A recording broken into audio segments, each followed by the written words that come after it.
Hello everybody, Miles Kessler here and welcome to this Zoom tutorial for everybody who is attending the Aikido at the Leading Edge Tele-Summit. Today I am here with the lovely Daniela Veltzel, who is my assistant in all of our Integral Dojo online endeavors, but she's going to be one of the platform conductors for this teleconference. So this here is my right hand, and that's my left. No, this is my left hand, and that Daniela over there, she's my right hand. So.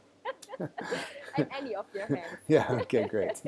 And so we're going to basically give a little bit of a tutorial here on how to use Zoom. You're going to find it super easy, but there's a little way to kind of navigate around the system. So if you watch this video, it's going to be about 10 to 12 minute video. It should actually make it easier for you to participate in the Tele-Summit. So Danielle, you want to begin? Exactly. Yes, I would like to begin. So when you join the conference, you get an invitation. And in the invitation, you can find a link where you can click and then you connect to Zoom. Okay, so that invitation is going to come to their inbox by email. Exactly. Right, because they registered by email. That's how we're going to send them all the information, and including the link to register to join the Zoom calls. Exactly. And Zoom is an application-based platform, so it will ask you when you are the first time on Zoom to download the application, which takes approximately 30 seconds. And it's super easy, it's self-installing, so just click OK and then you join the Zoom meeting. Great. And the moment you are on the screen, you can see right now here, you can see a couple of buttons on the lower part so of the screen. let me drag my mouse down. So everybody, this is my mouse. I'm kind of going here. Here it's touching my nose right there. Yeah, if you can't see it, look for my nose. And now down here at the bottom of the screen, there are some buttons. Okay. So you want to tell us about these buttons, Daniela? Yes. So the first button is the mute button. Over here on the left side of the screen. Exactly. So generally, you can decide yourself to, or you can push the button and mute yourself or unmute yourself. Okay. But what we will do, because we have a lot of participants and just to make a more focused atmosphere, right, we will mute everybody by entering the main room on the conference. And we would like to ask you to keep it muted. Okay, so wait a second. To create so much distraction. Right. So when it's an open meeting, you as the conductor, you're going to mute everybody. So they won't even be able to use the button at all. No, they will be able to use it. But so we're asking them not to automatically you're muted the moment you are entering. Okay, great. So just to show everybody, so I'm going to talk and I'm going to go over here and push the button, but keep talking. And then probably right now you can't hear what I'm saying. So nothing. Okay, good. All right. So I'll push the button again. Can you hear me? Yes, now I can hear you. I wasn't talking about you. It's okay. All right. Okay. So the second button is the video button. Right. So as you can see, we have a video conference. Right. And you can decide yourself if you want to be on video or if you want to decide not to be on video. Okay, so right now I'm on video. If I push this button, then my video turns off and it says Miles Kessler. And it shows just the name. Okay, great. All right, very good. Or if you've uploaded a picture, it'll show your profile picture. Exactly. Either way, right? Exactly. And according to the video, there are two important options. So if you don't have a super stable internet connection, turning off the video can really help to improve the quality of the sound to join the meeting. So if it's a bad connection, bad sound, bad video, it's better to turn it off. Yes. Okay. And the second thing, we would ask you to turn off your video if you're moving a lot. So if you need to get something to drink or if you need to go to toilet, to really create for everybody who is on the video a focused atmosphere. Right, because if you're present and you're listening and observing it, it actually holds creates a container of awareness and presence. Exactly. If you're busy talking to somebody, or especially if you're on your iPhone, because you can also do this on your mobile device. If you're walking around, then it's really a distracting image. Exactly. Okay, great. And that can be very distracting for other participants. Right, so they should turn off the video. We would like to ask you to turn off the video if you need to move a lot. Great. Okay. So what else do we have down here? So the next buttons is invite, which won't be relevant for you. Okay. The same for manage participants or share screen. We won't use share screen for participants. So the next three buttons are not relevant for you. Okay, share screen is if one of the teachers or the presenters puts up an image or a PDF or something like Exactly. that. That may happen in some of the calls, probably not most of them, but Yeah. that's relevant in that case. Otherwise, these three buttons you don't need. Yeah. Irrelevant. Exactly. But the share screen is really just relevant for the person who shares the screen, in this case, the teacher. Right, okay. So if somebody is pushing the share screen, everybody will see the image you are sharing. Right, okay. So with, I don't know, 100, 200, 500 people on the call, it can be very confusing. Well, I mean, so when there's a bunch of people on the call, I guess we'll talk about the speaker view and stuff later, but only really the presenters are going to have the presenters or the person asking the question are going to have the main screen, right? Okay. All right. Exactly. So we'll get to that later. The next relevant button for you is the chat button. Okay, this one here. So if you push it, as you can see right now, clicked, it shows the chat box, and it shows in the lower end, lower part of the screen, it shows like a blue bar where it's written everyone. Right. And with a lot of participants, it's getting really crazy to chat to everybody. If everybody is writing something, you can hardly follow the chat. So we want to ask you not to chat to everybody, but you can use this chat button to connect to me or to Roy, who's also a conductor in this conference. Okay. On a private chat. So your name is here. It says Daniela Veltzel. So if I click that, what happens? It says privately. And if tell me what I'm going to write.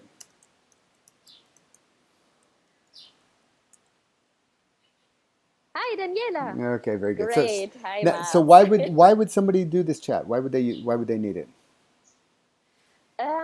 For example, if you have any kind of troubles in connecting, or if you urgently need to talk to us to get some help for something, you can connect to us privately. And we'll announce that at the beginning of the call, the assistant, who the assistant is today. And it says, I think it said next to your name, host. It says right there, host. So we'll be able to. Yes.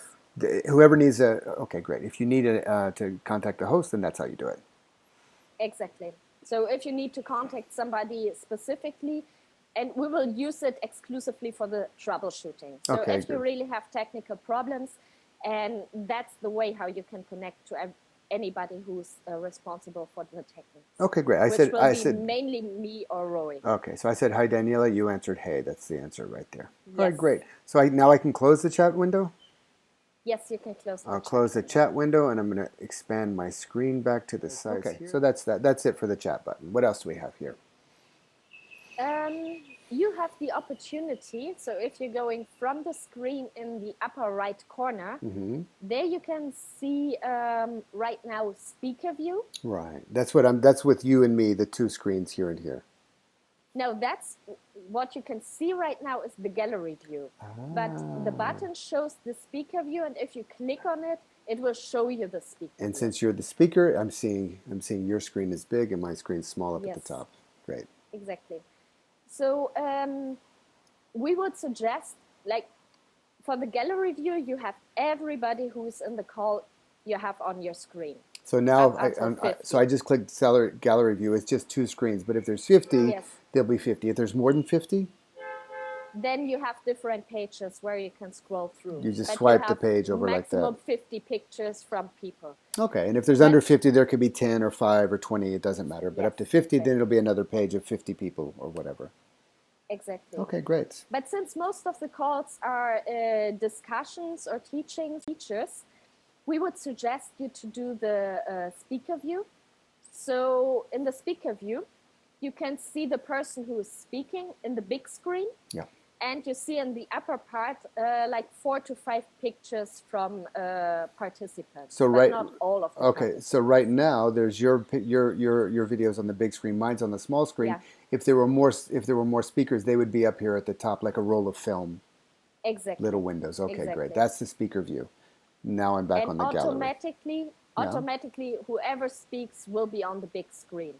So it makes it just easier to focus on the teacher or whoever speaks than to look in a lot of participants in the gallery view who's right now speaking. Right, of It makes it course. easier to follow the call. Okay, okay, great. And but we'll also give a little bit of an instruction at the beginning of each session.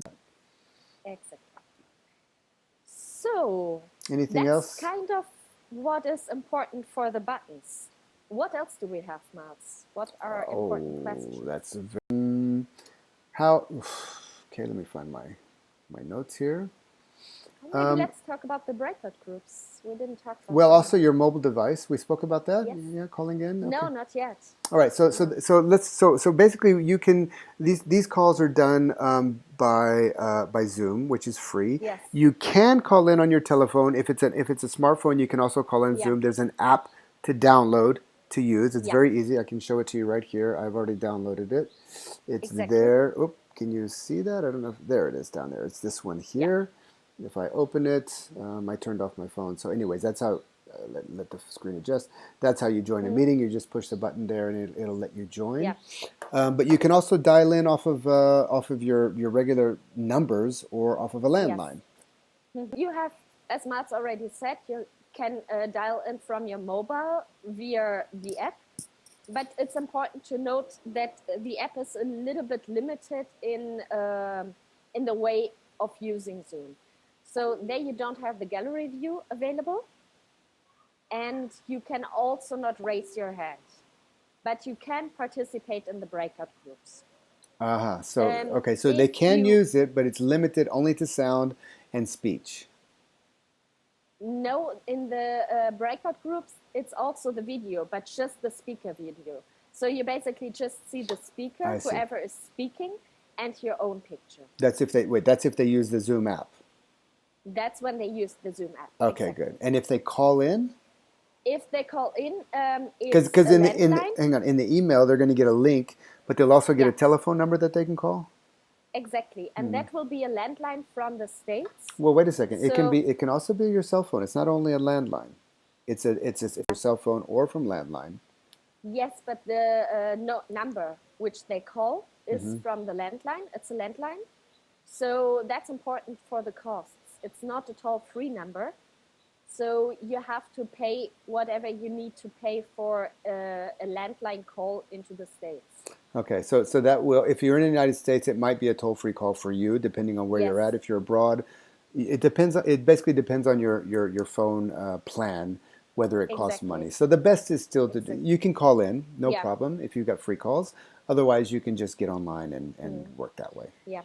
Join the and calls also, that way. it's really an application-based use software from Zoom. Yeah. So it's not made for doing it by telephone. Right. It's really a video conferencing tool. Yeah. So there are also, of course, limits. Yeah. So you don't have video, and you can't participate in breakout groups, which would reduce the experience to a certain extent. So just being aware of this if you calling in by landline. Great. Now, okay. So now there's just one more question. What happens if people get bounced off the call? So if their internet goes down, or if they get, for whatever reason, they get bounced off, or they lose the call, how can they just call back in? Can they just click back in? Yes, exactly. That's how it works. And it takes them right back into the meeting. The meeting still progresses. There's nothing new. As long as the meeting is running, the link will work, and you just click the link. You don't need a pin. You don't need anything. You just click the link, and that's it. All right. You're back in. Technology is a funny thing because it is complex, and it's but it gives us the ability to do things in a really simple way. And even though this seems, it may be for some people quite a new system, you'll see that very quickly you'll understand how simple it is to use and how absolutely cool it is to use. We have, I think, 2 more things we need to talk about. What's that? That's the breakout groups. Oh, we haven't spoken about the breakout groups yet. Okay, let's do that. We didn't spoke about breakout groups. Great. And since these meetings are really participant-orientated, so we want people to participate, breakout groups is one of the things to do that. So when we are creating breakout groups, you will get an invitation as a pop-up window on your screen, and you actively need to accept this invitation to come into the breakout. So there'll be like a pop-up window that says accept breakout. You click Yes, that, and then you are invited to a breakout group. and then you'll go into like a different room, a room with two other videos or Yes. two other participants, Yeah. maybe 3 participants, whatever it is. Yes. Okay, And great. it takes a couple of seconds to get connected to your breakout group. So don't think you're getting popped off or so. Just be patient, and then you will automatically connect it to your breakout group. All right. So the teacher might put them in a breakout group with a question or a workshop question or whatever. Exactly. They'll stay 10, 15 minutes. And then how do they come back to the main room? That's also automatically. So when we finish the breakout group, you have 60 seconds to wrap it up, and then you're automatically being moved back into the main room. Okay. All right, great. That sounds pretty simple. It is really simple. Okay. Anything? And you can see the people you're working with. Great, great. Anything else? Yes, raising hands. People might have questions to the teacher. Right. So in fact, at the end of every session, there would be a Q&A. At the end of every interview or whatever, there'll be a Q&A session. So there is a chance for you to participate. Exactly. So how do they do that? Well, that's where you're going into the Manage Participants button. So here it says participant. It doesn't, in my screen, it doesn't say manage participants. It just says participants. Yeah, in my screen it says because I'm the host of this meeting. All right. So if you're going on participants, you get on the right side of the screen a list of every participant. And right now it's just me and you. So exactly. And your name is usually in the very beginning. And you just go on your name, and then you have on the lower part of the window, just raise hand. And down here at the bottom. Okay, it says raise hand, and that's me. And my little hand. I see your hand. Okay, great. And I on my end can. So if you're raising the hand, I will call you in to give your question. I will unmute you. Remember, we will keep everybody muted for the time of the of being in the main room. And then I can also lower your hand. So great. There it goes. Now my hand disappeared. Exactly. I just lowered your hand. So that's how you can submit questions. Perfect. Whoop. Let me get back to my screen. All right. Well, I wanted to keep this video as short as possible, so it's not too much for me. Is there anything else? I mean, again, like I was saying, it's troubleshooting. Okay, so 1 minute. Sentences. Yeah. Yes. So if you have troubles, there are a couple of things you can do. The first thing, before you go into the meeting, close every application, because Zoom is an application dependent from your internet connection and from the bandwidth of your internet. So the less application you run, the better the connection will be. Right. Okay, got it. The second thing is, when your internet connection is not that stable, close the video, because it reduces the bandwidth. Right, like we spoke about before. Great. And if you still have troubles or questions, connect to me or Roy on a private chat, and we will do our best to help you. All right. Fantastic. Sounds good. Yes. So again, I think once you get into the system and use it once, you'll actually see how simple and easy it is. Yeah. And remember, we are here to serve you. So Daniela, I want to thank you very much for your help with this, and we're looking forward to the 10-day mega Tele-Summit Aikido at the leading edge. It's very exciting. I just spoke to Christian. I just spoke to Christian Tissier Sensei about an hour ago, and he's going to be on Thursday. Anyways, check the schedule. He's booked as well as everybody else. All right, everybody. So we'll see you soon. Looking forward. All right. Thanks, Daniela. Bye bye.